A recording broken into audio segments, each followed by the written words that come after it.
गृहमंत्री जी, विपक्ष कह रहा है कि सरकार जो है वो इस तरह के जो सिचुएशन बनाएगी या फिर कोर्ट पर दबाव डालेगी कि 30 दिन में जमानत नहीं मिलेगा। अगर 30 दिन में जमानत नहीं मिल जाता तो फिर the entire thing falls through.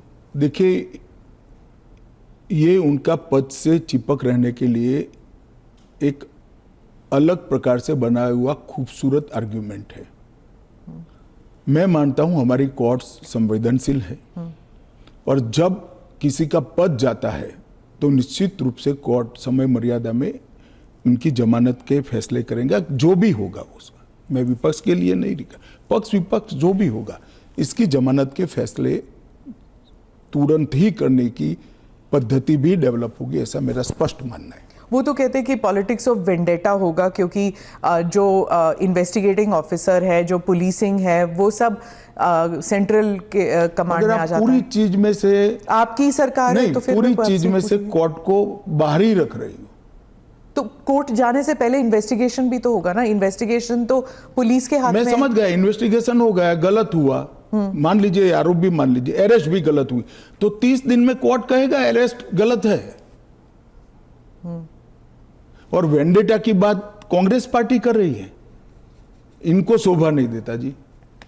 पर ये फिर वही पॉलिटिक्स की बात हो गई ना, क्योंकि आप कह रहे हैं कि इतने सारे राज्य हैं जहां पर बीजेपी के चीफ मिनिस्टर्स हैं, लेकिन वो तो टारगेट में नहीं होंगे। वो तो कह रहे हैं कि जहां पर बीजेपी की सरकार नहीं है वहां के चीफ मिनिस्टर्स को आप टारगेट बनाएंगे, खासकर ये जो इंडिया अलायंस के जो चीफ मिनिस्टर्स हैं। देखिए, मैं अभी भी कहता हूं कि भारतीय जनता पार्टी और एनडीए शासित जो राज्य हैं वहाँ कोई भी करप्शन या हमारे मंत्री या मुख्यमंत्री के खिलाफ केस है, उनका आरोप मान लीजिए, मानने के लिए ये फर्जी आरोप है, मगर एक सेकंड के लिए मान लीजिए कि कानून का काम नहीं करेगा, तो कोई भी व्यक्ति कोर्ट के सामने जा सकता है और कह सकता है कि इनके सामने एफआईआर दर्ज करने का आदेश दीजिए।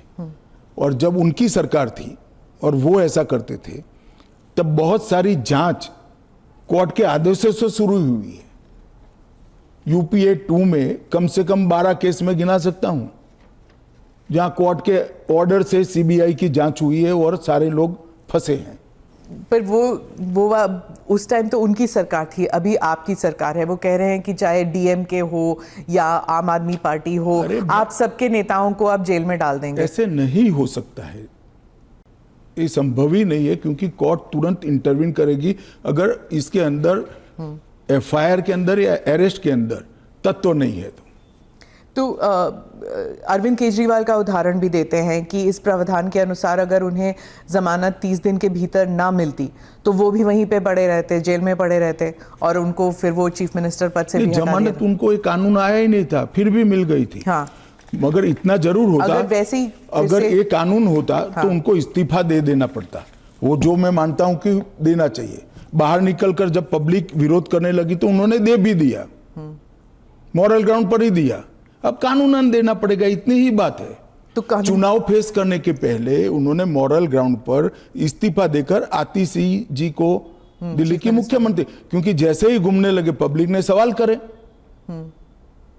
आपने कहा कि आप जीपीसी में भेजने वाले हैं, लेकिन ऑपोजिशन जो कह रहे हैं, जैसे टीएमसी जो फोर फ्रंट पे है ऑपोजिशन में इस मामले में, वो कह रहे हैं कि वो जेपीसी का हिस्सा बनेंगे ही नहीं, वो बॉयकॉट कर देंगे। फिर क्या होगा? नहीं, क्या होगा तो हम क्या कर सकते हैं? तो फिर वो कानून ले आएंगे फिर? तो उनको कौन ना बोल रहा है कि आप मत बनो? क्योंकि हम कह ही रहे हैं कि आप बनिए। आप अगर पार्लियामेंट चलाने के जो नियम बने हैं वो नियम को भी स्वीकार नहीं करोगे और आप कहोगे कि हमारी इच्छा है वही फाइनल हो, भले हम विपक्ष में हैं, ऐसे नहीं हो सकता। सरकार उनको मौका दे सकती है, अगर वो मौके का स्वीकार नहीं करते हैं तो हम क्या कर सकते हैं? हम तो रिसीविंग एंड पर हैं। क्योंकि वो रिसीविंग एंड पे हैं आप। निश्चित रूप से अगर जेपीसी बनाने का निर्णय होने के बाद भी वो जेपीसी का बहिष्कार करते हैं तो सरकार के पास विकल्प क्या? वो कह रहे हैं कि आप सिर्फ उनका स्टैंप चाहते हैं, ये तो संविधान की हत्या है। ये ऐसा नहीं है। जेपीसी में अनेक साक्ष्य बुलाए जाते हैं, सार्वजनिक जीवन के भी बुलाए जाएंगे। आप एप्लीकेशन करोगी तो आपको भी बुलाएंगे, आपका रिकॉर्ड होता है और वो सारे दलीलों का, साक्ष्यों के दलील का काट कर कर रिपोर्ट तैयार होता है और वो रिपोर्ट के आधार पर बिल को बदला जाता है। तो पूरी पार्लियामेंट की संवैधानिक प्रक्रिया को ही सिरे से खारिज करते हैं। फिर तो आप ऐसे भी कह सकते हो कोई भी कानून हम पास नहीं होने देंगे, हम विरोध करेंगे। कि महत्वपूर्ण बिल है, सभी पार्टियों के सदस्यों की राय पार्टी से कंसल्ट कर कर एक कंसीडर्ड राय जेपीसी के सामने आनी चाहिए। और अगर जेपीसी नहीं आता, अगर वो बहिष्कार करते हैं, तब क्या होगा? तो कुछ नहीं होगा, जेपीसी अपना काम करेगी। तो कैसे काम करेगी? अगर बहिष्कार कर रहे हैं तो फिर तो पूरे ऑपोजिशन के बगैर तो मौजूदा लोग काम करेंगे। कल को आप अगर ऑपोजिशन अभी से लेकर 4 साल तक कोई काम में सहयोग नहीं होता है, देता है, तो देश नहीं चलेगा क्या? स्मिता जी, ऐसे नहीं चलता है। हम इतना ही कर सकते हैं कि उनको बोलने का मौका दे, उनको बात रखने का मौका दे। अगर वो अपनी बात रखना ही नहीं चाहते हैं, अगर बोलना ही नहीं चाहते हैं, तो देश की जनता भी तो देख रही है ना चीजों को।